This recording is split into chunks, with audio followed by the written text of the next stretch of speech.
A aula de hoje é sobre a Primeira Guerra Mundial. Na aula passada falava eu sobre o imperialismo, né, que foi aquele movimento rumo à África, rumo à Ásia, para atender às necessidades geradas pela industrialização da Europa no século XIX. Então houve uma necessidade de novas matérias-primas, de novos mercados, áreas para se escoar capitais e assim por diante. Você acrescenta isso o crescimento da Alemanha, o surgimento da Alemanha como uma possível potência, o que causava um certo receio, né, dos ingleses em talvez ter essa posição de hegemonia ameaçada pelos alemães. Mas obviamente que aquela partida da África, como eu disse anteriormente, não foi uma partilha bem feita, foi uma partilha que privilegiou mais os interesses ingleses e franceses do que propriamente os interesses alemães. Então, obviamente que essa partilha mal feita, ela criou um clima de hostilidade. E esse clima de hostilidade é a principal motivo, a principal causa para a Primeira Guerra Mundial. Agora, obviamente que existem situações menores, não menos importantes. A primeira delas é esse clima de paz armada. Por que clima de paz armada?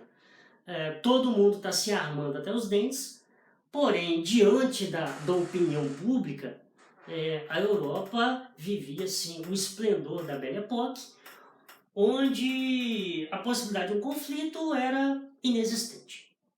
Isso foi a opinião pública no dia a dia das pessoas, porque obviamente entre os governos a situação andava bastante tensa. Se você tem então um clima de revolta, se você tem um clima de paz armada, se você tem um clima, digamos assim, de hostilidade entre as nações, você vai ter a formação de alianças. Ou seja, porque da mesma forma que você tem conflitos divergentes, ou melhor, você tem interesses divergentes, você tem interesses convergentes. E esses interesses convergentes acabaram então formando duas alianças. A Tríplice Aliança, liderada pelos alemães, e tem aí como parceiros o Império Austro-Húngaro e o Império Turco-Otomano. E do outro lado, você tem a Tríplice Entente, formada pela Inglaterra, e que tem como parceiros o Império Russo e os franceses, né? E exatamente vai ser entre essas nações que o conflito vai se desenvolver. Uma outra questão também importante é a do revanchismo francês. O revanchismo francês que remonta o ano de 1871, quando a França, derrotada na Guerra Franco-Prussiana contra a Prússia, contra a Alemanha, foi obrigada a ceder como parte da indenização pela derrota para os alemães as ricas e estratégicas regiões de Alsácia e Lorena para os alemães. Isso causou um rancor muito grande, isso causou um sentimento, como o próprio nome diz, de revanche. Então, a entrada da França na Primeira Guerra Mundial, ela é sobretudo motivada por esse sentimento de revanche. E aí vem a questão mais complicada de todas, que é complicada até para falar, que é a questão dos Balcãs. Os Balcãs. Bom, o que são os Balcãs?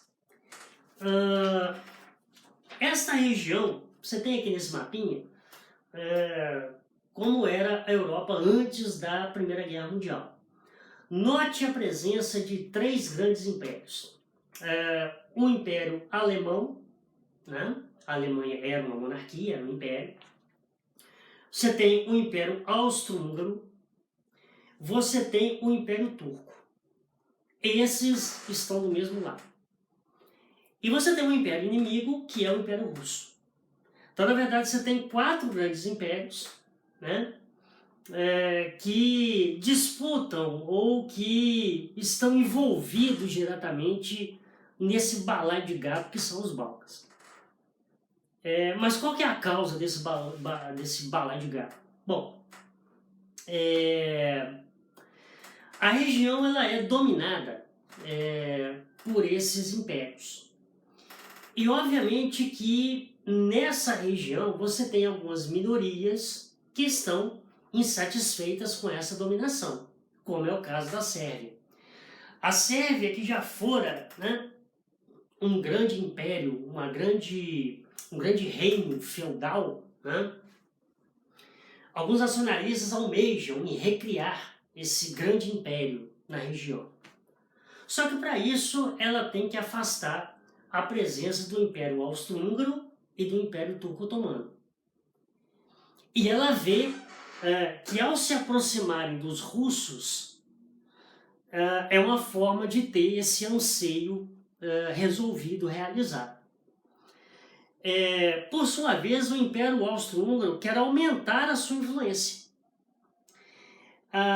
E a Alemanha vê na possibilidade de apoiar o Império Austro-Húngaro algum tipo de compensação estratégica, como, por exemplo, a construção da estrada de ferro ligando Berlim, sua capital, até Bagdá, onde é hoje o atual Iraque. Ou seja, ter acesso a uma região importante de matérias-primas, de mercados e etc. O Império Turco é inimigo do Império Russo. E aqui você tem uma questão importante, é o seguinte: o Império Russo ele é banhado pelo Mar Negro, mas os navios russos não têm acesso às regiões do Estreito de Bósforo e Dardanelos, exatamente nessa região, porque são impérios inimigos. Mas se eu tiver influência sobre a Sérvia, eu diminuo a influência turca e aumento a influência russa. É que está o grande lance, como eu falei. A região ela é carregada por um baixo astral desgraçado, porque você tem um monte de gente cheio de segundas intenções. Então todo mundo aqui se apresenta como amiguinho, mas na verdade cada um quer resolver o seu problema. Né? E esse problema, obviamente, volta de novo a essa questão aqui. Você tem que crescer, você tem que desenvolver, você tem que expandir. Bom, já virou um clichê na história aquela ideia que o assassinato do arquiduque austríaco Francisco Ferdinando foi o estopim para a Primeira Guerra Mundial. E por que foi? Os sérvios detestavam Francisco Ferdinando, o herdeiro do trono, exatamente por causa das suas declarações, né, contra essas minorias da região. Ele faz uma visita, uma viagem a Sarajevo, capital da Bósnia, e essa viagem, essa presença do arquiduque austríaco Francisco Ferdinando na região, ela é entendida como uma afronta. O que esse cara está fazendo aqui? Ele sabe que a gente detesta ele, isso é provocação. Então, membros de uma organização nacionalista chamada Mão Negra, que tinha esse interesse, ou que estava por trás, né, dessa criação da Grande Sérvia, organizam um atentado contra o Francisco Ferdinando, que foi morto a tiros, ele e a esposa, quando desfilavam em carro aberto pelas ruas de Sarajevo. É nesse momento que as alianças começam a funcionar. Porque no momento que a Áustria declara guerra à Sérvia, a Rússia, para proteger a Sérvia, declara guerra à Áustria. E a Alemanha, para proteger a Áustria, declara guerra à Rússia. Ou seja, a analogia com o estopim é perfeita, que no momento que ele é aceso, ele dispara o conflito. Bom, a Primeira Guerra Mundial ela é constituída de duas fases. A primeira fase, a guerra de movimento, que tem como principal característica ataques maciços, ataques muito rápidos. Né? Há um ditado que diz que nenhuma estratégia resiste ao primeiro tiro. Então, por mais que você estivesse preparado, no momento que a guerra começa, ela começa de uma forma muito brutal. Mas depois ela é tomada, né, pela essa outra grande característica, que é a guerra de trincheiras. O que é a guerra de trincheira? Você tem o campo, né? Esse campo ele tem algumas valas de alguns metros de profundidade por vários quilômetros, metros de comprimento. E os soldados ficam aqui, de modo que a única coisa que funciona é a artilharia dos morteiros para lá e para cá. Você não pode sair da trincheira porque senão você toma um tiro. É por isso que a Primeira Guerra Mundial, quando ela começa, havia-se uma esperança que ela fosse durar muito pouco tempo. Mas talvez essa característica dessa imobilidade, dos caras não poderem sair para lutar, fez com que ela durasse mais de 4 anos. E o outro aspecto assim, muito perverso dessa guerra é que muita gente morria não de tiro, mas exatamente do ambiente insalubre que isso aqui produziu. Né? Se chove ou se a neve derrete, você fica com água até na canela, até no joelho. Se morre alguém, não tem como você enterrar. A mesma água que decompõe o cadáver é a água que você bebe. Então muita gente morria por causa das doenças, né, desse ambiente. De modo, como eu disse, um conflito que se esperava ser um conflito razoavelmente pequeno, foi um conflito que durou aí quase 5 anos. Bom, diante disso, né, como a guerra estava exaurindo, né, os países, as nações, começa-se então a ter conversas para se acabar com o conflito. E nesse sentido vem então os acordos de paz. O primeiro acordo de paz, Brest-Litovsk, é quando a Rússia sai da Primeira Guerra Mundial. E por que a Rússia sai da Primeira Guerra Mundial? Porque eles estão envolvidos na Revolução Russa, naquela revolução bolchevique, aquela revolução comunista. Então o Lenin, líder dos caras, junto com o Trotsky, essa guerra não é nossa. Quem começou isso foi o czar e a gente quer sair. Obviamente que para os alemães e os seus aliados aceitarem essa saída da Rússia, eles vão ter que dar alguma coisa em troca. Eu vou mostrar no mapa o que é.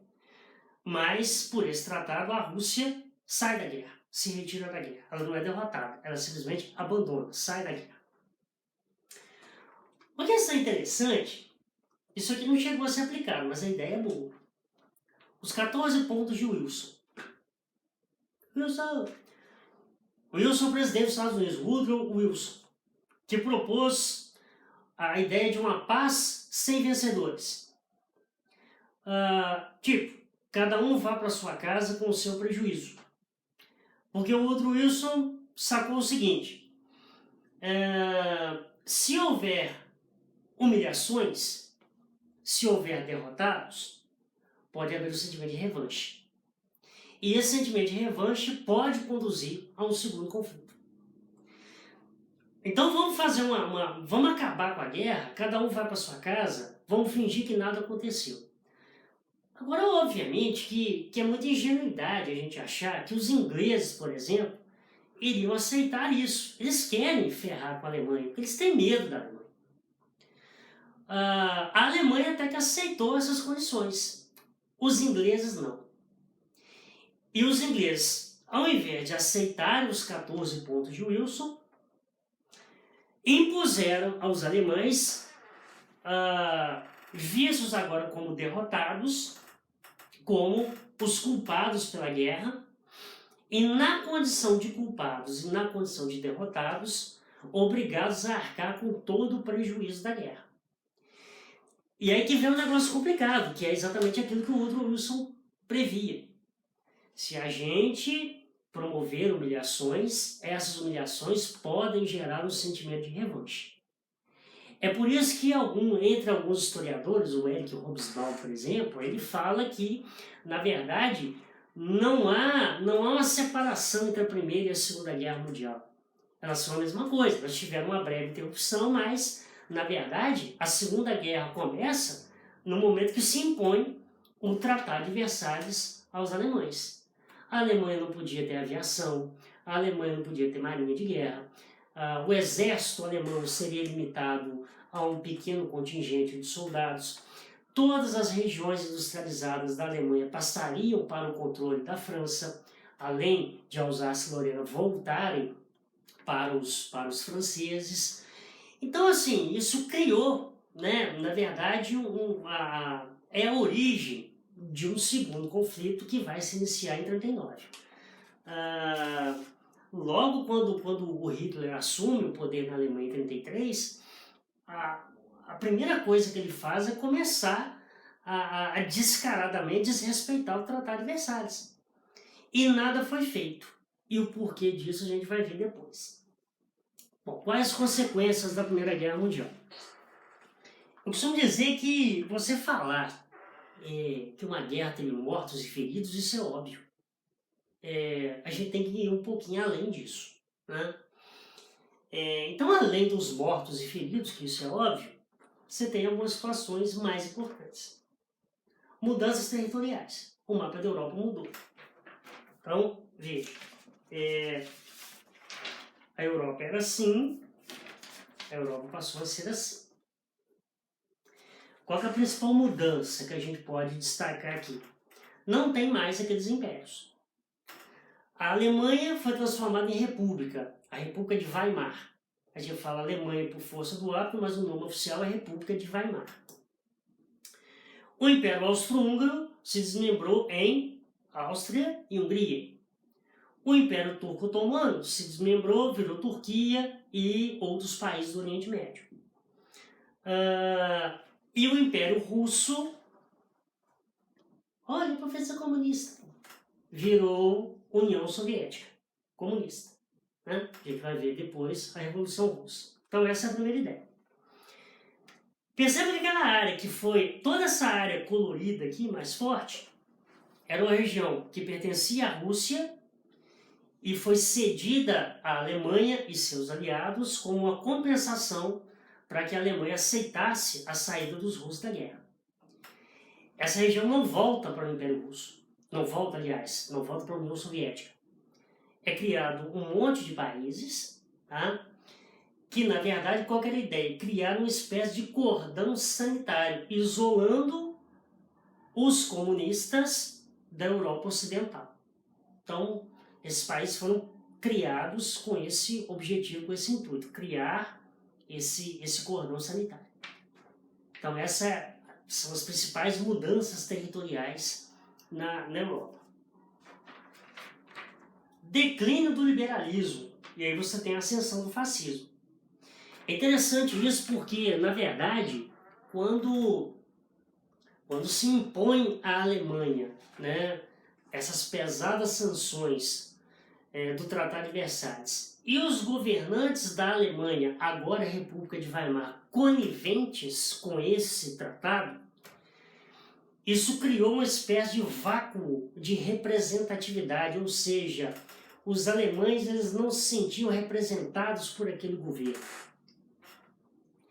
É aí que quando aparece um Hitler com um discurso exaltado, um discurso nacionalista e sobretudo um discurso tipo não vamos abaixar a cabeça para esse bando de sacana que prejudicou a gente ao final da Primeira Guerra Mundial, o povo ali naquele momento se sente representado.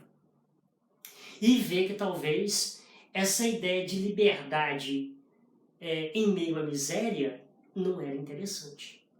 De repente, um governo sem liberdade, mas que protegesse a propriedade, seria mais interessante. E aí a gente emenda que por parte da burguesia europeia havia um grande medo da União Soviética, um grande medo do socialismo.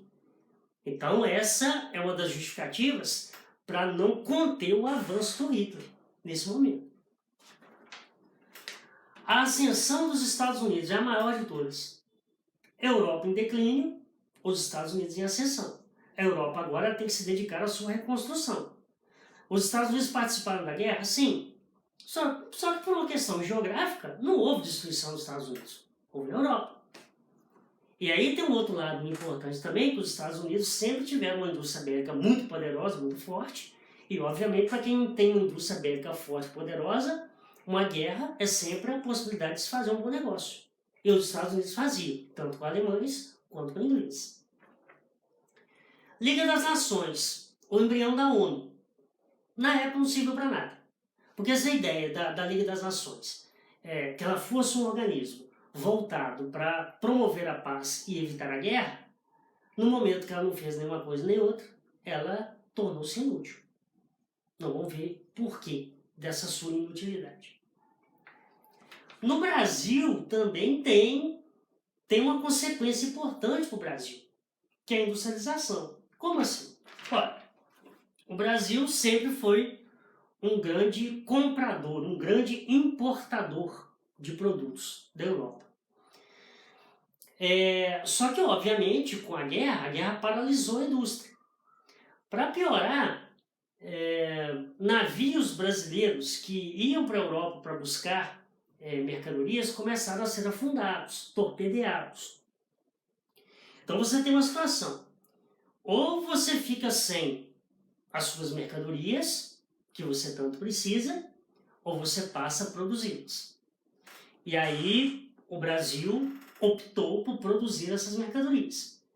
É por isso que a gente fala que a Primeira Guerra Mundial gerou aqui no Brasil o chamado modelo substitutivo de importações, ou seja, produzir na impossibilidade de comprar. Nas próximas aulas, então, a gente vai ver o período entre guerras, ou seja, como é que vai ser o comportamento do mundo, como é que vai ser a política mundial, como é que vai ser, né, os principais acontecimentos que marcaram esse período entre a Primeira e a Segunda Guerra Mundial. Valeu!